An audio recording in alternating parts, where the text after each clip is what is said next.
हो रहे हैं। जब भगवान मिलेंगे तो ऐसा होगा, भगवान मिलेंगे तो वैसा होगा। ठीक उसी प्रकार से भगवान ने वैसा किया। कहा काका प्रणाम। जैसे काका सुना है तो अक्रूर जी ने प्रणाम किया है और दोनों को अंक में भर लिया है। जब अंक में भरा है तो भगवान ने पूछा कैसे आना हुआ। अक्रूर जी बोले इस प्रकार से यज्ञ हो रहा है, आपको मारने की जुगाड़ लगाई गई, आपको लेने के लिए भेजा है। तो भगवान ने कहा अक्रूर जी से देखो ध्यान रखो, ब्रज में जाकर ये बातें मत करना, बस ये कहना मेला है, यज्ञ हो रहा है, सबको बुलाए। अक्रूर जी हाँ ठीक। तो जब गए हैं, तो जब पहुंचे हैं तो नंद बाबा ने बड़ा सुंदर स्वागत किया, स्नान कराया, जलपान कराया है, रात्रियों भोजन कराया है। फिर उसके बाद पूछा है कहिए क्या सेवा कर सकता हूँ, कैसे आना होगा। और हम क्या करते हैं, अतिथि आ जाए, घंटी बजी तो दरवाजा खोलते ही पूछे कैसे आए। अब बेचारा वो इतनी दूर से आया, प्यासा हो क्या भूखा हो, वो नहीं, कैसे आए। और कुछ महिलाएं तो ऐसी भगवान की पूरी होती हैं कि वो घर में एक खिड़की बनवा लेती हैं दरवाजे में, उसी को थोड़ा सा खोला, आंखें चमक रही हैं और मुझे नहीं है, जाओ यहाँ से। वो बेचारा कितनी दूर से आया होगा, क्या हुआ होगा। तो जो नंद बाबा ने पूछा तो अक्रूर जी ने कहा कि देखो मथुरा में यज्ञ हो रहा है तो आप सभी को महाराज ने बुलाया है। जब इस प्रकार से सुना है तो नंद बाबा तो तैयार हो गए, ब्रजवासी भी तैयार है, लेकिन जितने भी ब्रज की गोपियां हैं और माँ यशोदा, क्योंकि भगवान आज तक एक क्षण के लिए दूर नहीं गए और भगवान मथुरा जाने वाले हैं, यह समाचार जैसे ही सुना है तो सारी गोपियां दौड़ करके सीधे नंद भवन में आ गए। मैया रो रही है, प्रातः काल रात्रि भर सबने रोदन किया है और विधाता को कोस रही है, हे विधाता इसका नाम अक्रूर है लेकिन काम ही क्रूरता के कर रहा है, हमारे गोविंद को हमसे दूर ले जा रहा है। प्रातः काल जैसे ही हुआ है तो सभी ब्रजवासी बड़े दुखी हैं, गोपियां विशेषकर।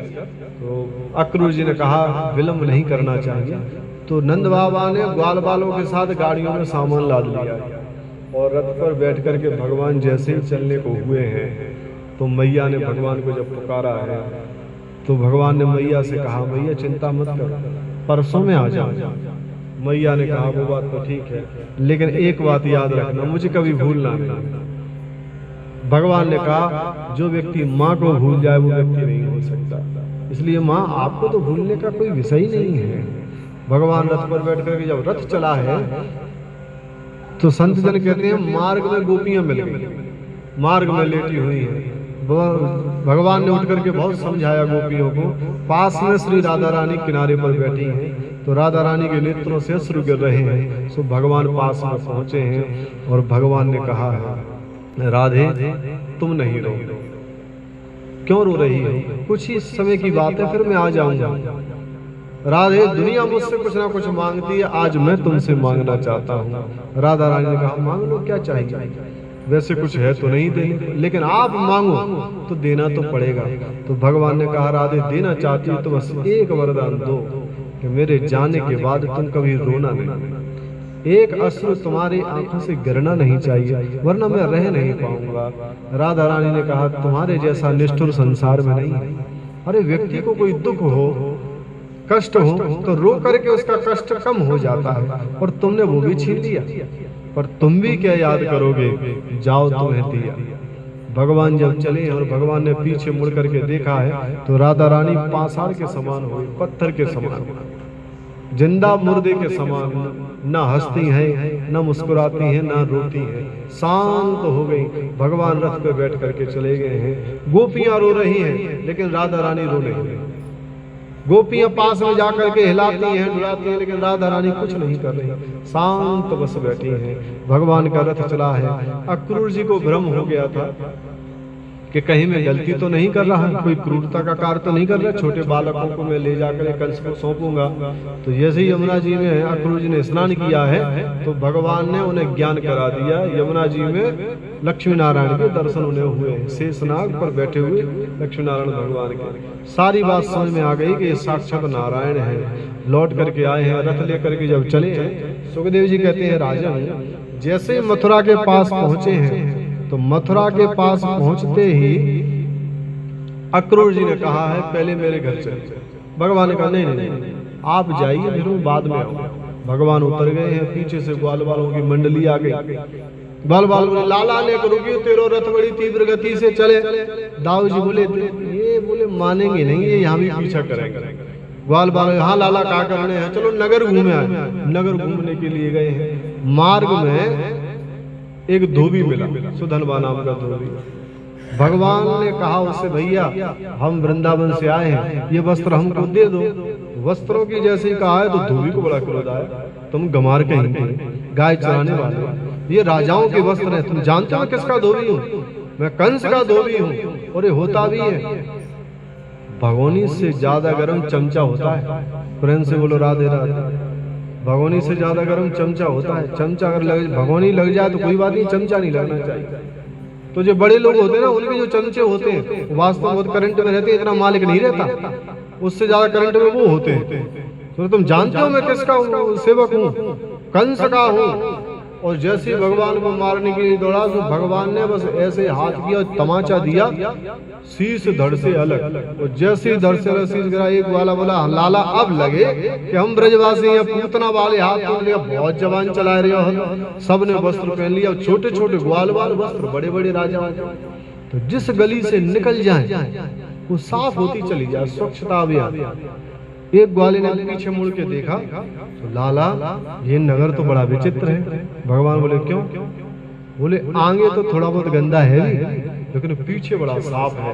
तो भगवान ने पीछे मुड़ के देखा, भगवान ऐसे बोले ये साफ नहीं है, ये सफाई हम कर रहे हैं इन वस्त्रों से। तो लाला ये तो गजब हो गया, अब हमारी समझ में आई कि लोग क्यों हंस रहे थे। हम तो सोच रहे कि हम बड़े सुंदर लग रहे, तो हम ठसक में चल रहे थे। अब समझ में आई कि हमारी तो बेइज्जती हो रही थी। लाला ये ठीक ना, तेरे साथ में हमारी बेइज्जती नहीं होना चाहिए। तो भगवान दर्जी के पास गए। दर्जी के पास जब पहुंचे हैं सो भगवान ने कहा, तो दर्जी ने वस्त्र सभी के ठीक कर दिए। और भगवान को जब वस्त्र पहनाए तो नेत्रों से आंसू गिरने लगे। सुखदेव जी बोले राजन वो धोबी जानते हो कौन था? वो धोबी वही था जिसने राम अवतार में सीता जी के लिए बुरा भला बोला। तो भगवान उस समय दंड तो ना दे पाए। भगवान बोले उस समय तो मैं मर्यादा पुरुष, लेकिन आज मैं लीला पुरुषोत्तम हूँ, गलती से भी गलती मत कर देना। वो गलती कर दी, उसने छोड़ा दिया भगवान। और ये दर्जी कौन था? बोले दर्जी ये था कि ये बड़ी इच्छा थी कि मैं कल राम जी राज्याभिषेक होगा, गद्दी पर बैठेंगे, मैं वस्त्र पहनाऊंगा, और राम जी वन को चले गए। उसे बड़ा दुख हुआ।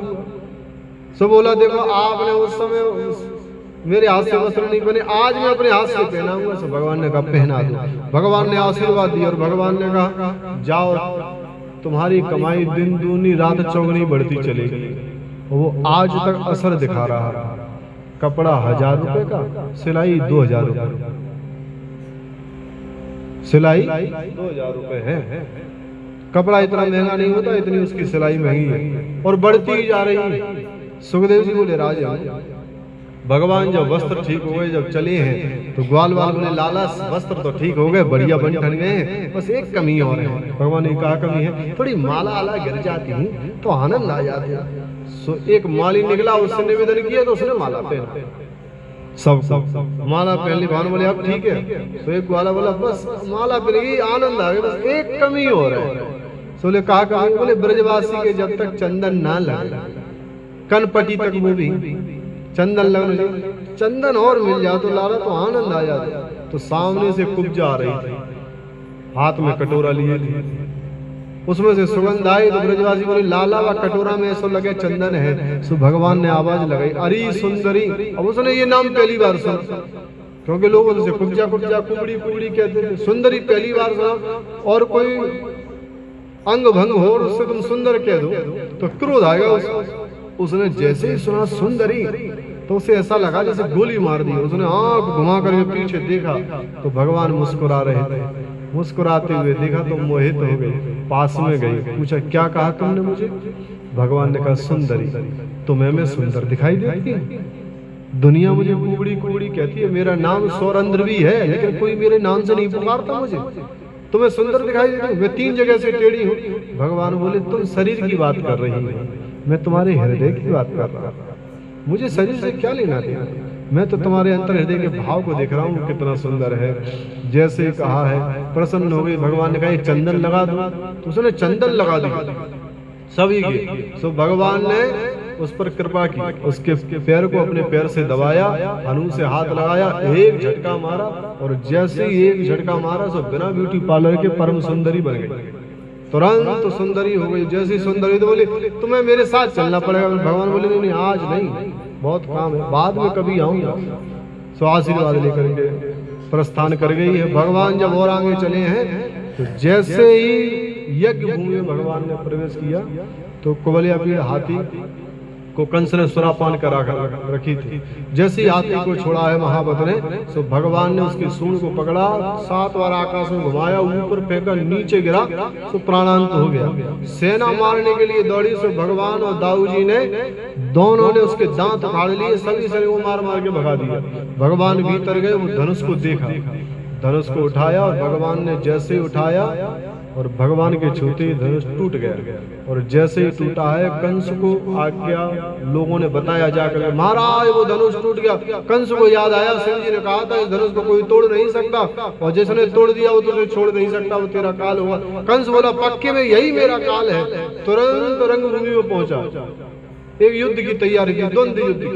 अखाड़े में जाकर ये सिंहासन ऊंचे पर स्वयं बैठ गया, और चारों ओर ब्रजवासी बैठे हैं, मथुरावासी बैठे हैं, चारों ओर सभी लोग विराजमान हैं। सुखदेव जी कहते हैं राजन, इस प्रकार से सभी लोग विराजमान हैं। और भगवान ने जब भीतर प्रवेश किया है तो राजन भगवान तो हाथ 2 हाथ हैं भगवान के, ऊपर से दांत हाथी का रखे हुए हैं।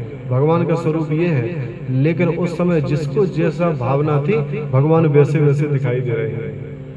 राक्षसों को लगा कि महाराक्षस कोई प्रकट हो गया जिसके हाथ में खड़ग है, राजाओं को लगा कि स्वर्ण जड़ित मुकुट पहने कोई छत्री चला आ रहा है, भगवत भक्तों को भगवान चतुर्भुज में दिखाई दे रहे हैं, और जो भगवान की प्रेमी माताएं हैं उन्हें ऐसा लगे कि साक्षात कामदेव चला आ रहा है। इस प्रकार से भगवान ने जब प्रवेश किया तो जागी रही भावना जैसी, प्रभु मूरत देखी तिन तैसे।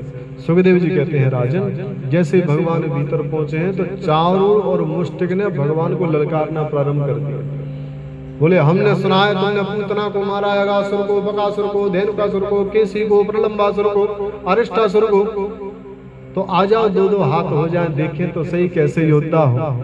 भगवान ने कहा नहीं नहीं, कहाँ आप बड़े बड़े योद्धा, पर कहाँ हम छोटे छोटे बालक। तो चारुण ने बड़ी सुंदर बात कही। चारुण बोला ना बालो ना किशोर अस्तम बलश्चा बलनामरा, ना आप बालक है ना किशोर हैं, आप तो बलवानों में भी सबसे बड़े बलवान हैं। आ जाओ युद्ध करो। जब ललकारने लगे तो भगवान तो नहीं गए, लेकिन दाऊ जी से सहा नहीं गए।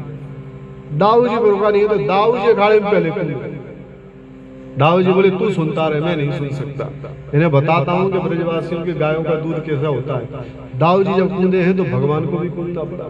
युद्ध प्रारंभ हुआ, दाऊ जी ने मुष्टिक पर एक मुष्टिका का प्रहार किया, उसका प्राणांत हो गया। भगवान भी चारों के साथ कुछ देर खेले हैं, उसके बाद एक मुष्टिका का प्रहार किया, उसका भी प्राणांत हो गया। भगवान ने छलांग लगाई, जिस सिंहासन पर कंस बैठा था वहां पहुंच गए।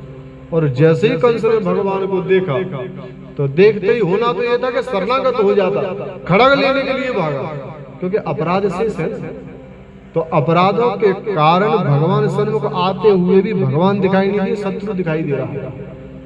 उसे लगा कोई राक्षस चला आ रहा है, तो उसने जैसे देखा बोले मेरा तू काल है, मैं तुझे आज छोड़, आज ठीक पकड़ में। खड़ग लेने के लिए जब भागा तो भगवान ने पीछे से केस पकड़ लिया, बालों को पकड़ करके जब भगवान नीचे की ओर लाए हैं तो जोर से चिल्लाया मेरे केसों को छोड़ दे। तो जानता नहीं है केस खींचने पर कितना दर्द होता है। भगवान बोले मैं तो जानता हूं, तू नहीं जानता। कंस बोला क्यों, मैं क्यों नहीं जानता? बोले तू जानता होता तो मेरी माँ को रथ से केस पकड़ के नीचे नहीं खींचता। आज तुझे पता चलना चाहिए कि केस खींचने पर वेदना कितनी होती है। सुखदेव जी बोले राजन, चारुण को नीचे पटका है कंस को, और भगवान ने एक मुष्टिका का प्रहार किया, उसका प्राणांत हो गया। लेकिन भगवान को क्रोध इतना आ रहा था कि वो बार बार मुष्टिका का प्रहार करते जा रहे थे। दाऊ जी तो समझ गए कि उसका प्राणांत एक में हो चुका है। सो दाऊ जी ने जाकर के भगवान को पकड़ा, क्या कर रहा है कन्हैया, वो मर चुका है। तब भगवान का क्रोध शांत हुआ है। बोलिए भक्तवत्सल भगवान की जय। भगवान ने सभी देवताओं पर कृपा की, देवताओं ने पुष्पों की वृष्टि की। भगवान सीधे कारागृह में गए और वसुदेव और देवकी को प्रणाम करके बंधन मुक्त करवाया है, और उग्रसेन महाराज को बंधन मुक्त करवाया है, और राजगद्दी पर उग्रसेन महाराज को विराजमान किया है। उग्रसेन महाराज ने तो बहुत मना किया, नहीं नहीं ये राज्य तुम्हारा। भगवान बोले नहीं नहीं, आपका अधिकार है। इसके बाद में नंद बाबा वसुदेव जी आदि से मिले हैं। मिलने के बाद नंद बाबा भगवान से मिले हैं, तो भगवान ने कहा बाबा अब आप पधारिए, माँ से कहना मैं एक दिन जरूर आऊंगा। तो इस प्रकार से कहा है, तो नंद बाबा के नेत्रों से आंसू गिरने लगे। नंद बाबा बहुत प्रेम करते हैं भगवान से, लेकिन कभी कहते नहीं। नंद बाबा जब दोनों को आशीर्वाद देकर के लौट करके चले गए हैं, कालांतर में भगवान को पढ़ने के लिए सांदीपनि मुनि के आश्रम में भेजा उज्जैन। वहां से भगवान बड़ी शीघ्रता के साथ अध्ययन प्राप्त करके और गुरु दक्षिणा में गुरु के पुत्र को ला करके, पांचजन्य नाम के राक्षस को मारा, यमपुरी से गुरु पुत्र को ला करके दक्षिणा में दिया है।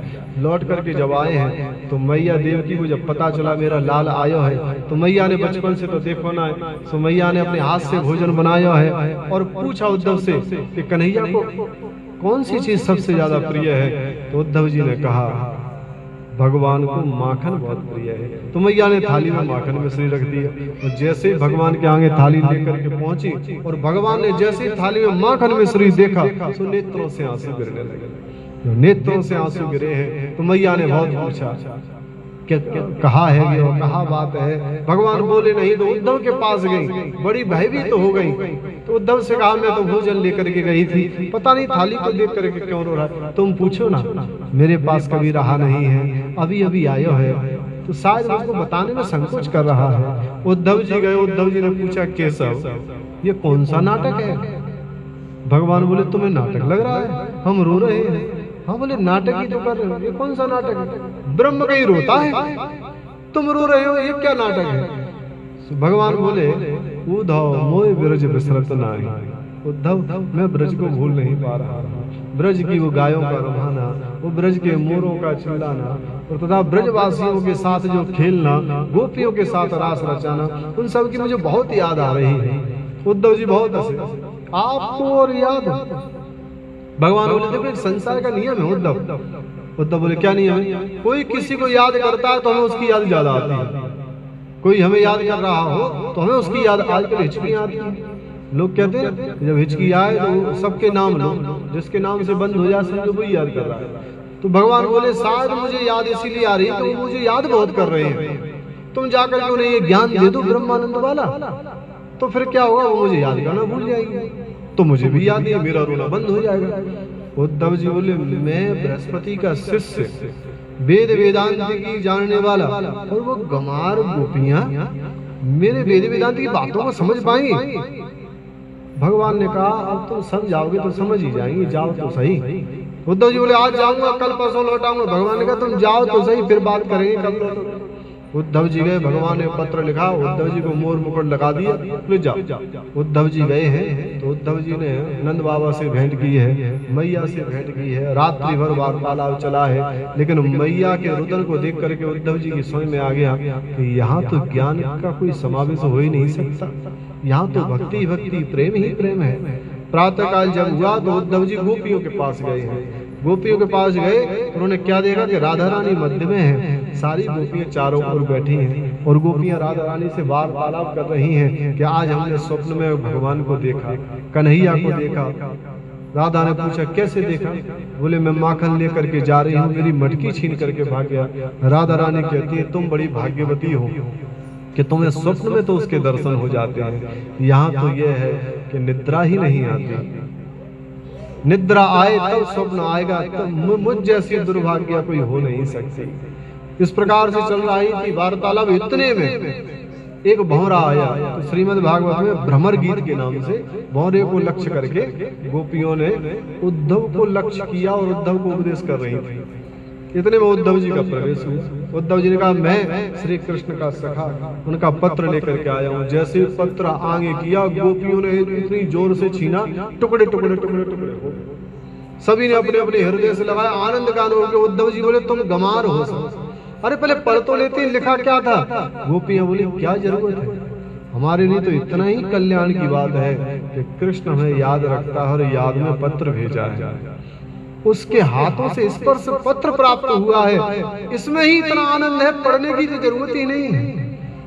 उद्धव जी ने बहुत समझाया, तुम समझ नहीं रही हो, मन को ब्रह्म में लगाओ। जिसको तुम याद कर रही हो वो नारायण है, वो हर जगह है, घट घट है, वो कहीं छोड़ करके नहीं जाता। मन को यहाँ लगाओ, मन को वहां लगाओ। गोपियां बोली उद्धव हमने सुना था तू बृहस्पति का शिष्य है। उद्धव जी बोले सुना क्या? बोलते हूँ। तो बोले लेकिन तुम हो महामूर्ख। उद्धव जी बोले पागल हो गई, हम महामूर्ख? बोले और क्या मूर्ख नहीं हो? अच्छा ये बताओ शरीर में कितने मन होते? उद्धव जी बोले एक होता है। तो बोले मूर्खता की बात नहीं है तुम्हारी, मतलब उद्धव मन न भय 10-20, एक हतो सु गयो श्याम संग को राधे को।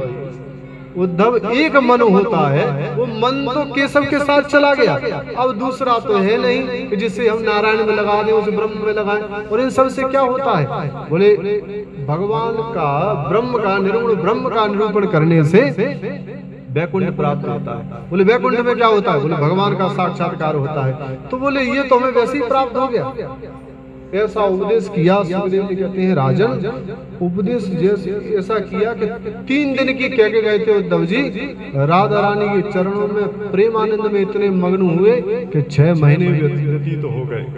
राधे राधे गाते हुए डोलते रहते हैं हर जगह। इस प्रकार से गाते हुए जब भगवान के पास पहुंचे, भगवान ने उद्धव को देखा, अरे उद्धव ये क्या कर रहे हो? उद्धव ये क्या हालत हो गई? उद्धव जी बोले तुम्हारे बराबर निष्ठुर संसार में नहीं हो सकता। नेत्रों से अश्रु गिर रहे। भगवान बोले क्यों? बोले तुमको गोपियां इतना प्रेम करती हैं और तुम उनकी सुध नहीं लेते, तुम्हारे बराबर निष्ठुर नहीं है। भगवान का उद्धव नेत्र बंद कर। जैसे ही नेत्र खोले हैं तो जिन गोपियों को उद्धव वहां छोड़ करके आए वो सारी गोपियां यहाँ पर विराजमान है। भगवान बोले उद्धव तुझे ज्ञान का अहंकार था, ज्ञान तो बहुत था लेकिन हृदय में प्रेम नहीं है। वेद पढ़े और भेद करे, वो प्रेम की रीति क्या जाने। तुझ में सब कुछ है, बस प्रेम नहीं था, और मैं बिना प्रेम के प्रकट नहीं होता। प्रेम के कारण मैं निर्गुण ब्रह्म हूँ, लेकिन भक्ति के कारण मैं निर्गुण ब्रह्म सगुण साकार होकर के उसके सन्मुख आनंदित करने के लिए प्रकट हो जाता है। उद्धव जी को भक्ति प्रदान की है। सुखदेव जी कहते हैं राजन कालांतर में कंस की 2 पत्नियां थी, अस्ति और प्राप्ति। उन्होंने जरासंध की पुत्री थी। जरासंध से जाकर के उन्होंने कहा है, जरासंध सेना लेकर के आए, 1 बार नहीं 2 बार नहीं 17 बार आया। 18वीं बार तो ब्राह्मणों को बिठा करके आया। ध्यान रखना विजयश्री नहीं मिली तो सबको मार दूंगा। कालियावन को साथ में लेकर के आया है, और कालियावन के कारण भगवान का नाम रण छोड़ पड़ा है। भगवान ने विश्वकर्मा को बुलाया और विश्वकर्मा से कहा जाओ एक नगर की रचना करो। तो 20 समुद्र में विश्वकर्मा ने द्वारकापुरी की रचना कर दी। भगवान ने योग माया से सभी मथुरा वासियों को द्वारकापुरी पहुंचा दिया है। प्रातःकाल स्वयं दाऊ जी को साथ में लेकर के निकले। कालियावन जब मारने के लिए दौड़ा तो भगवान ने दौड़ लगा दी। मथुरा से भगवान ने दौड़ लगाई, धौलपुर तक आ गए। धौलपुर पर एक गुफा थी, उसमें भगवान प्रवेश कर गए और वहां मुचकुंद महाराज शयन कर रहे थे। उन्हें अपनी पीतांबर उड़ा करके भगवान छिप गए। कालियावन आया, जोर से लात मारी। युद्ध के डर से, मेरे डर से सो रहा है, लात जैसे मारी है। मुचकुंद महाराज ने उठ करके देखा, देखते ही जल करके भस्म हो गया। भगवान ने मुचकुंद महाराज को आशीर्वाद दिया है और भगवान ने वहां से छलांग लगाई, सीधे द्वारकापुरी आ गए। जरासंध ने पूरे पर्वत में आग लगा दी और विचार किया कि कृष्ण और दाऊद तो मर गए।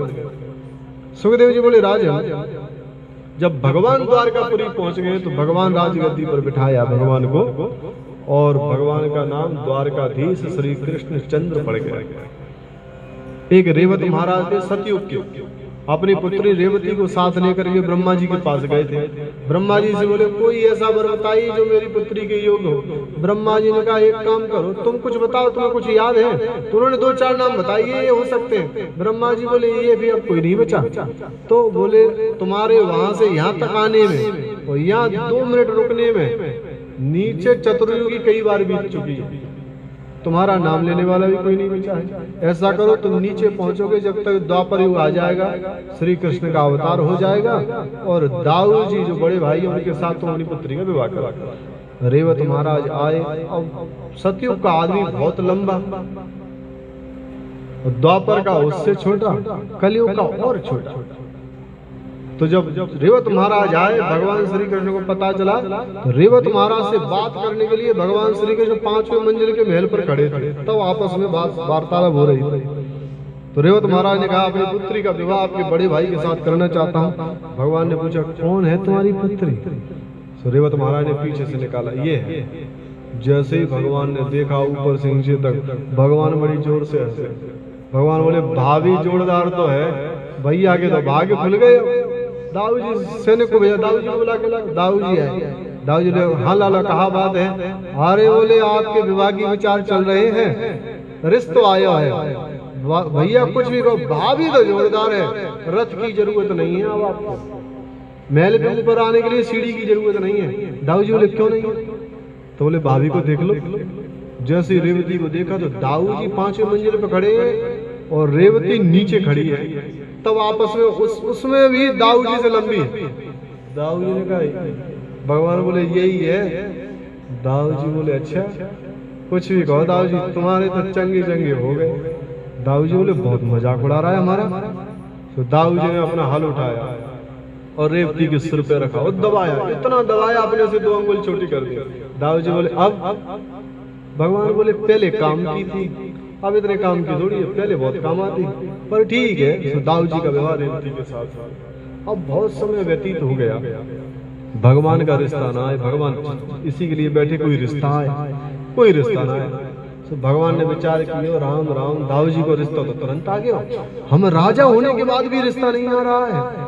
भगवान ने कहा ठीक है क्यों आएगा, हमारा व्यवहार भी ठीक नहीं है, हमारा प्रचार भी ठीक नहीं है। कोई काना कहे, कोई लंगड़ा कहे, कोई चोर कहे, कोई कहे नंद को है, कोई कहे बस माता पिता को तो ठिकाना ना है कि कौन हमारा माँ बाप है, काहे को आएगा।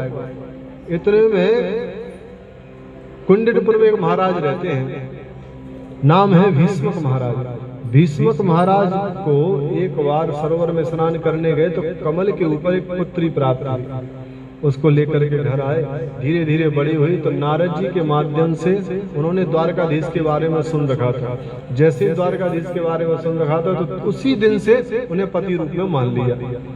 लेकिन उनका जो भाई है रुक्मी, वह द्वारकाधीश से विवाह करना नहीं चाहता। उसने शिशुपाल के साथ विवाह करने के लिए संबंध तय कर दिया।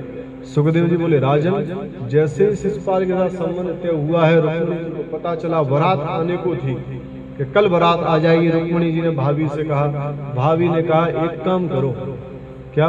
बोले ब्राह्मण देव को भेज दो, पत्र लेकर के द्वारकाधीश आ जाएंगे, तुम्हें ले जाएंगे, और कोई उपाय नहीं। तो भाभी का कहना मान करके रुक्मिणी जी ने एक पत्र लिखा और पत्र लिख करके ब्राह्मण देव को दिया और ब्राह्मण लेकर के द्वारकाधीश के पास गए हैं। द्वारकाधीश को प्रणाम किया और द्वारकाधीश को जाकर के पत्र दिया है। द्वारकाधीश बोले आप ही सुना दो पढ़ के। जैसे ही कहा तो ब्राह्मण बोले नहीं, किसी का पत्र हम नहीं पढ़ते, ये तुम जानो तुम्हारा काम जाने, हमारा काम था लाकर तुम्हें देने का, तुम पढ़ लो।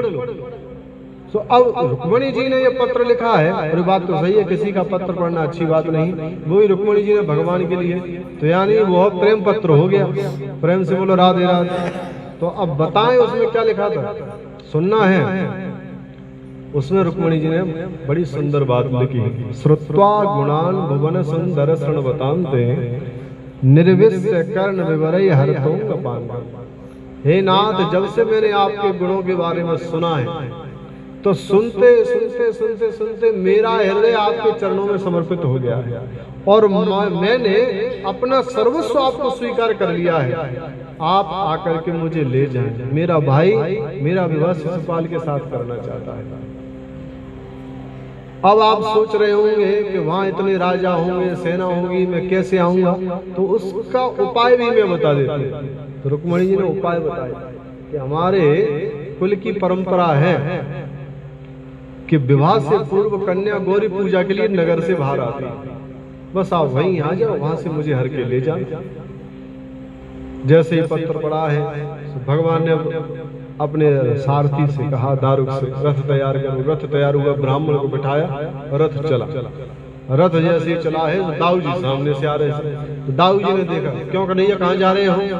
तो भगवान को बड़ी शर्म आई, क्या कहें कहाँ जा रहे हैं? तो भगवान बोले कहीं नहीं, कहीं तो जा रहे होंगे। भगवान ने गर्दन नीचे कर ली। तो ब्राह्मण, क्यों ब्राह्मण देव कहाँ से पधारे? तो ब्राह्मण देव, मैं कुंडनपुर से। अच्छा ठीक, जाओ। रथ चला गया। अब दाऊ जी सोच रहे थे, कुंडनपुर से ब्राह्मण आया, रथ पर बिठाए हैं, कुंडनपुर गया होगा पक्के में। कुंडनपुर में है क्या लेकिन कि ये ब्राह्मण आया और गया, ना कोई यज्ञ है ना कुछ है। फिर दाऊ जी को याद आया, अरे कुंडनपुर में तो राजा की छोरी का विवाह है शिशुपाल के साथ।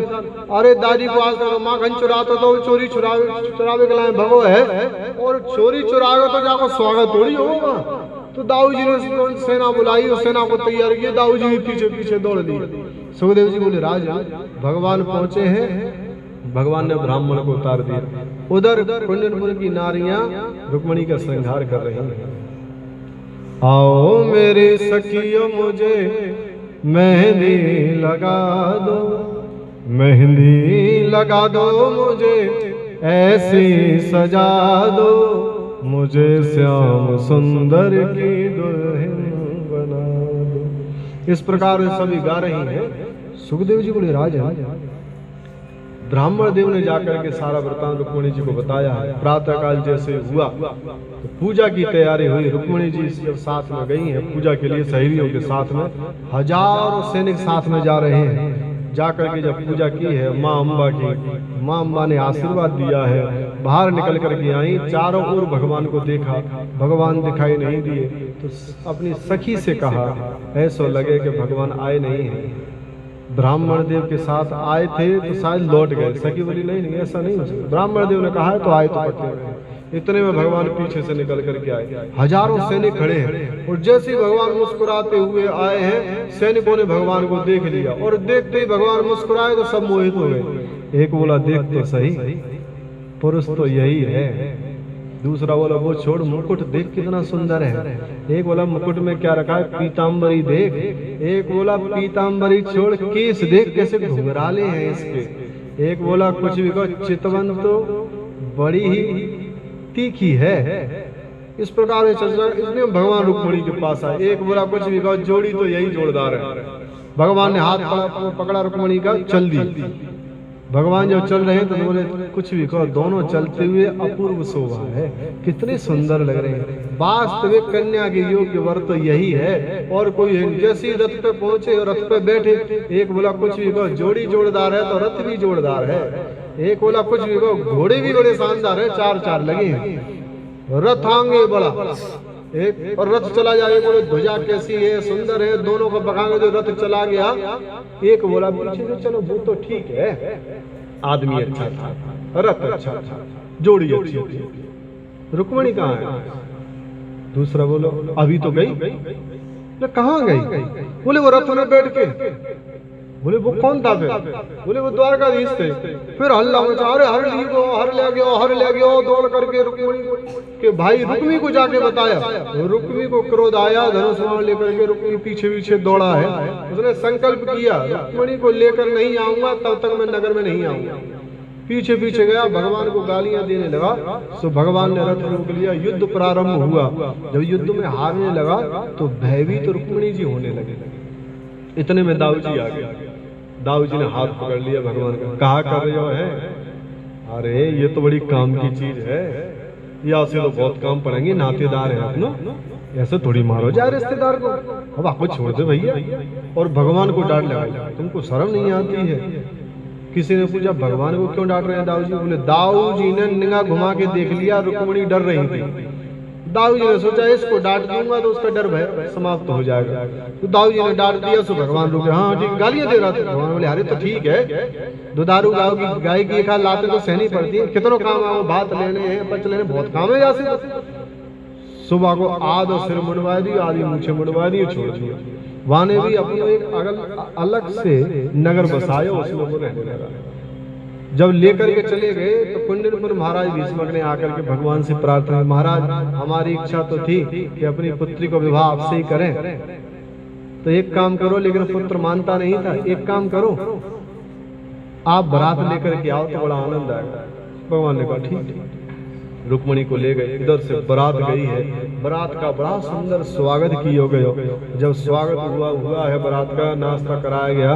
अब रात्रि में भोजन के लिए बारात जैसे ही बैठी तो गाली गाना शुरू हो गई गोपियां, कुंडलपुर की नारियां। अब देखो, दुनिया में गाली कोई दे दे तो लड़ाई हो जाती है, प्रेम से बोलो राधे राधे, लेकिन शादी में गाली दे तो बड़ा मजा आता है गाली सुनने वाले को।